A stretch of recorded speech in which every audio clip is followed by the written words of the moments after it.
Polri jangan berlaku hedon, flexing. Ya, Polri harus betul-betul melihat bagaimana kondisi masyarakat. Zat ahli Kapolri dari berbagai macam lapisan, dari akademisi, dari budayawan, dan dari semua pihak. Bapak Kapolri selalu mintakan kepada kami bahwa Polri ini adalah organisasi yang terbuka, harus mampu mendengarkan semua saran, masukan, kritikan dari seluruh masyarakat. Ya, kami sudah membuka komunikasi baik secara konvensional maupun komunikasi secara digital, sudah kami lakukan semuanya. Ada forum belajar, kemudian menerima masukan dari koalisi masyarakat sipil dan juga dari penasihat ahli, dari akademisi maupun dari para purnawirawan. Dari konsep tersebut kami merumuskan konsep, ya kami melihat bahwa kondisi ideal ini public trust Polri harus terus dibangun menjadi lebih baik, kemudian Sipkamtimas harus menjadi kondusif, kemudian organisasi yang betul-betul menjadi lebih profesional, yang menjadi lebih baik. Kondisi faktual memang public trust kami rendah, karena ini masih menjadi PR kami, tapi kami terus berbuat. Ya, kami tidak akan pernah berhenti, tidak akan lelah untuk berhenti, terus melakukan perbaikan sesuai dengan apa yang menjadi harapan masyarakat. Demikian juga kami sudah menyiapkan bagaimana plan jangka pendeknya, plan jangka menengah maupun plan jangka panjangnya, semua itu dalam rangka untuk meningkatkan profesionalitas Polri dan melaksanakan tugas-tugas Polri, menjunjung tinggi hak asasi manusia dan melaksanakan tugas yang terbaiknya. Kemudian akselerasi transformasi kami laporkan juga Bapak Kapolri, Bapak Listo Sigit sudah mencanangkan kebijakan 4 di bidang transformasi Polri menuju Polri yang presisi, yaitu transformasi di bidang organisasi, transformasi di bidang operasional, transformasi di bidang pelayanan publik, dan transformasi di bidang pengawasan. Kami melihat 4 transformasi ini tetap masih berjalan, tapi bagaimana kami harus menyerap apa yang menjadi tuntutan masyarakat, apa yang menjadi harapan masyarakat, kami menambahkan menjadi 4 transformasi pendukung lainnya, jadi 8. Yaitu transformasi di bidang humas, transformasi di bidang teknologi ini kaitan dengan pelayanan publik yang berbasis digital, transformasi di bidang pendidikan dan SDM ini penting dalam rangka untuk meningkatkan kapasitas, kapabilitas, dan kompetensi personil. Ini merupakan jawaban kalau organisasi ini akan berubah menjadi baik, manpoweringnya harus dibetulin. Oleh karenanya juga kami di bidang regulasi pun banyak regulasi menjadi sorotan publik yang harus kami lakukan perbaikan. Untuk merubah wajah pelayanan kepolisian dari hasil riset, dari hasil masukan, saran, ada beberapa poin yang harus kami lakukan perubahan, yaitu yang penting perubahan paradigma penanganan unjuk rasa.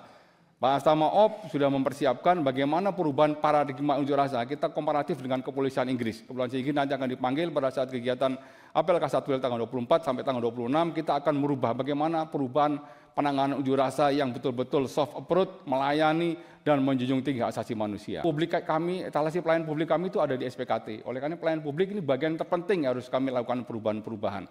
Oleh karena kami juga nanti di situ sudah kami siapkan Pamapta sudah berjalan mulai dari tingkat Polsek sampai tingkat Polda dan Mabes Polri.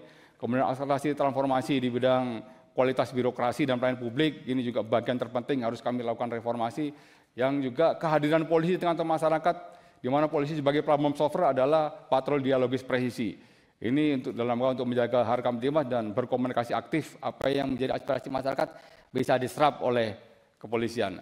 Audiensi sebagai bentuk transparansi, akuntabilitas, dan kita organisasi yang terbuka sudah dilakukan oleh Pak Kapolri, juga kita menerima tim Komisi Reformasi Polri, demikian juga kami sudah melakukan sosialisasi apa yang menjadi garis-garis besar yang sudah ditetapkan oleh Komisi Reformasi Polri untuk kami lakukan sosialisasi kepada jajaran, dan juga Bapak Kapolri juga hadir melakukan audiensi terhadap koalisi masyarakat sipil dan juga gerakan nurani bangsa. Dari pembenahan kultural dan inovasi unggulan, ini quick win. Tadi akselerasi transformasi ada 8 bidang.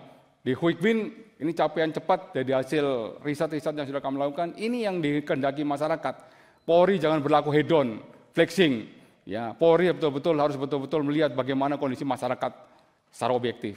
Kemudian Polri jangan melakukan tindakan arogan. Kita sudah membuat buku Do and Done yang menjadi pedoman bagi anggota Polri. Kemudian peningkatan pengawasan publik. Ulangi, ini peningkatan pengawasan internal.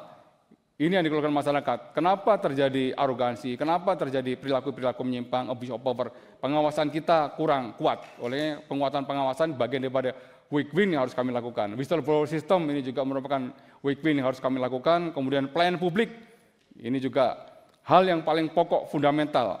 Wajah kepolisian ini sangat dipengaruhi oleh pelayanan publik. Apabila pelayanan publik kami baik, karena 62% permasalahan kami ada di tingkat Polsek, Polres, dan Polda. Kalau ini bisa kita selesaikan, maka 62% permasalahan polisi bisa kami selesaikan.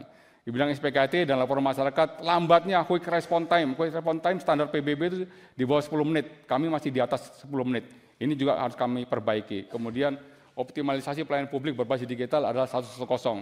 Ya, saat ini masyarakat lebih mudah melaporkan segala sesuatu ke Damkar, karena Damkar quick response cepat. Nah, dengan perubahan optimalisasi 110, harapan kami setiap pengaduan masyarakat bisa direspon di bawah 10 menit. Kami laporkan terkait menyangkut masalah perubahan paradigma penanganan unjuk rasa, Irwasum sudah menurunkan tim di 12 Polda untuk melihat bagaimana sih potret penanganan unjuk rasa di 12 Polda pasca kejadian kemarin. Banyak kekurangan yang harus kami perbaiki. Kami sangat menyadari perubahan-perubahan ini harus kami lakukan.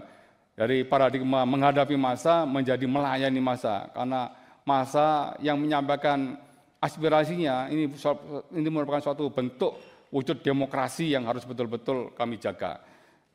Kualitas peningkatan interaksi dengan masyarakat, dengan patroli dialogis presisi, kami sudah membuat beberapa pilot project, baik di Denpasar sebagai representasi polisi hadir pelayanan secara internasional, di Jakarta Pak Astamaop sudah melakukan proyek juga ada di Jakarta Selatan maupun di Jakarta, di Depok. Ini kami akan melakukan dengan park, walk and talk, juga semua kelengkapan patroli. Kita juga menggunakan body worm, ini juga akan kita gunakan, dan menggunakan peralatan-peralatan yang mudah untuk kita lakukan pengontrolan. Di bidang community policing, ini bagian terpenting Bapak Kapolri juga melaksanakan kegiatan apel ojol Kamtimas. Ini sebagai bentuk kolaborasi antara Polri dengan ojol dalam rangka untuk menciptakan situasi Kamtimas baik di Jakarta maupun di seluruh Indonesia. Ketika ada sesuatu yang tidak benar, kita suarakan. Ya bagaimana semua terangin dia sedungu ini? Ini manusia pecundang yang sangat merugikan bangsa kita ini. Saatnya jadi member eksklusif di channel YouTube Official ID. Tantang lagi para tambah sumpah di atas Al-Quran. Dia pengen masuk TV. Konten premium yang tidak tayang di TV. Live interaction. Halo pemirsa iNews, ini baru selesai. Emoji dan badge spesial. Reakses konten pilihan. Klik YouTube Official iNews. Join member hanya Rp10.000 per bulan.